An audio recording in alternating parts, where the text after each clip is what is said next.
السلام علیکم ورحمۃ اللہ وبرکاتہ۔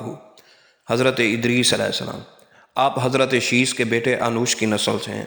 آپ کے والد کا نام یارد اور آپ کی والدہ کا نام برکانہ تھا۔ آپ کی بیوی کا نام آدینہ۔ آپ کا ایک بیٹا بھی تھا جس کا نام متوا شالخ۔ ادریس حضرت نوح علیہ السلام کے پردادا بھی ہیں۔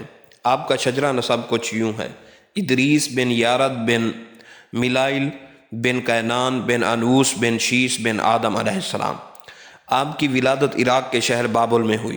آپ حضرت آدم علیہ السلام کے 500 سال بعد اس دنیا میں تشریف لائے۔ آپ سے پہلے حضرت شیس علیہ السلام نبوت کے منصب پر سرفراز تھے۔ نبوت ملنے سے پہلے آپ حضرت شیس کے دین کو مانتے تھے۔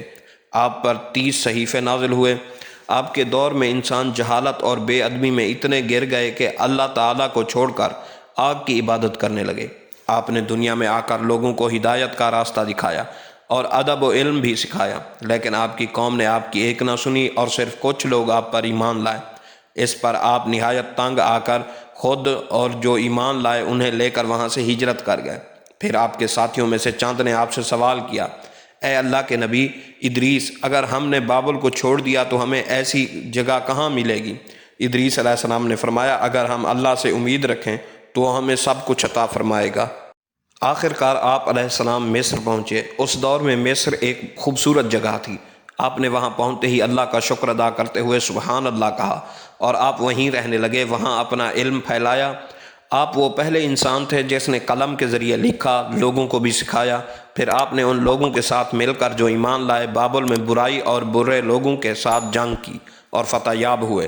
دنیا سے ایک دفعہ برائی کا نام و نشان مٹا دیا۔ آپ کا اصل نام اخنوق یا ہنوک تھا۔ آپ کا لقب ادریس ہے۔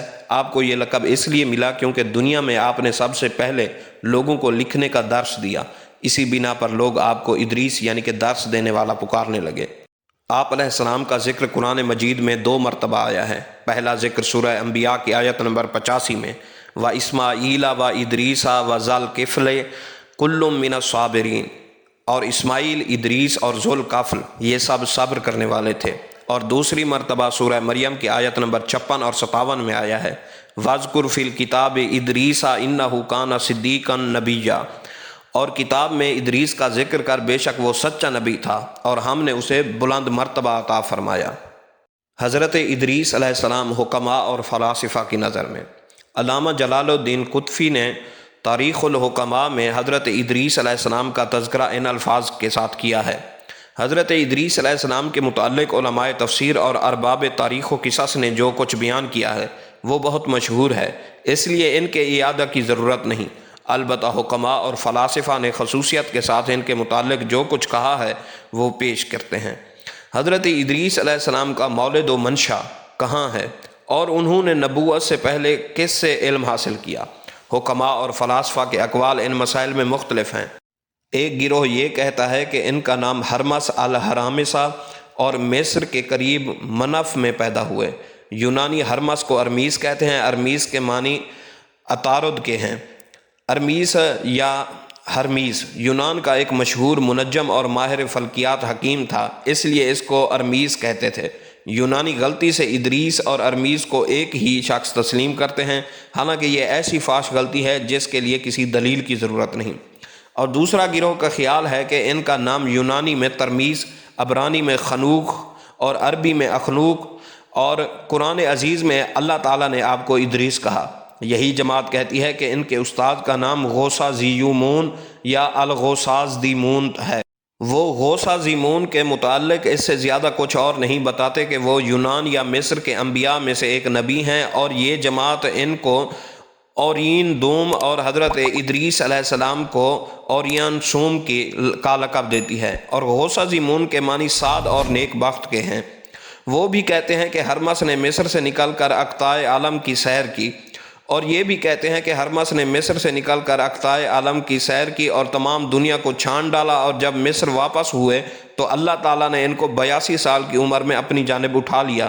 ایک تیسری جماعت کہتی ہے کہ ادریس بابل میں پیدا ہوئے اور نشو و نما پائی، اور اوائل عمر میں انہوں نے حضرت شیس بن آدم علیہ السلام سے علم حاصل کیا۔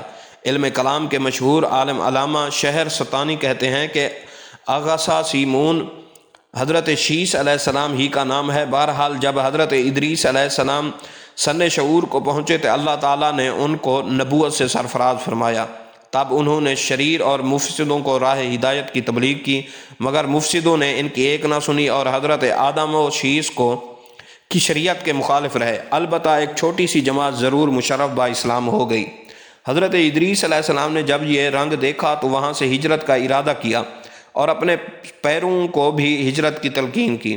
حضرت ادریس علیہ السلام نے دین الہی کے پیغام کے علاوہ سیاست مدن، شہری زندگی اور بود و ماند کے متمدن طریقوں کی بھی تعلیم و تلقین کی۔ اس کے لیے انہوں نے ہر ایک فرقہ و جماعت سے طلباء جمع کیے، ان کو مدنی سیاست اور اس کے اصول و قواعد سکھائے۔ جب یہ طلباء کامل اور ماہر بن گئے تو اپنے قبائل کی طرف لوٹے تو انہوں نے شہر اور بستیاں آباد کیں جن کو مدنی اصول پر بسایا۔ ان شہروں کی تعداد کم و بیش 200 کے قریب تھی، یعنی کہ 200 کے قریب، جن میں سے سب سے چھوٹا شہر ریحا تھا۔ حضرت ادریس علیہ السلام نے ان طلباء کو دوسرے علوم کی بھی تعلیم دی، جس میں علم و حکمت اور علم نجوم جیسے علوم بھی شامل ہیں۔ حضرت ادریس علیہ السلام پہلی ہستی ہیں جنہوں نے علم و حکمت، علم نجوم کی ابتدا کی۔ اس لیے اللہ تعالیٰ نے ان کو افلاک اور ان کی ترکیب، کواکب اور ان کے اجتماع و افتراق کے نکات اور ان کے باہم کشش کے رموز و اسرار کی تعلیم دی اور ان کو علم و عدد و حساب کا عالم بھی بنایا۔ اور اگر اس پیغمبر خدا کے ذریعے ان علوم کا اکتشاف نہ ہوتا تو انسان طبع کی وہاں تک رسائی مشکل تھی۔ انہوں نے مختلف گروہوں اور امتوں کے لیے ان کے مناسب حال قوانین اور قواعد مقرر کیے اور اقطاع عالم کو 4 حصوں میں منقسم کر کے ہر ربع کے لیے ایک حاکم مقرر کیا جو اس حصہ زمین کی سیاست اور ملوکیت کا ذمہ دار قرار پایا، اور ان چاروں کے لیے ضروری قرار دیا کہ تمام قوانین سے مقدم شریعت کا وہ قانون رہے گا جس کی تعلیم وحی الہی کے ذریعے میں نے تم کو دی۔ اس سلسلہ کے سب سے پہلے 4 بادشاہوں کے نام حسب ذیل ہیں: الاوس، زوس، اقلیبوس، زوس امون یا الاوس امون یا بسی لوخس۔